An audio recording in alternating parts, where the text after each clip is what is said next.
കിളി വന്നു കൊഞ്ചിയ ജാലകവാതിൽ കളിയായി ചാരിയതാരേ.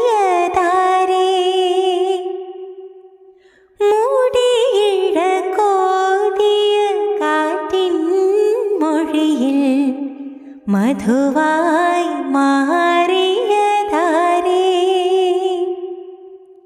അവളുടെ മിഴിയിൽ കരിമഷിയാലെ കനവുകളെഴുതിയതാരേ.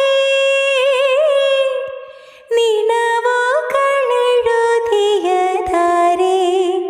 അവളെ തരളിതയാക്കിയതാരേ. വരമഞ്ഞളാടിയ രാവിൻ്റെ മാറിൽ ഒരു മഞ്ഞു തുള്ളിയുറങ്ങി. നിമിനേരമെന്തിനോ തേങ്ങി നിലാവിൻ വിരഹമെന്നാലും മയ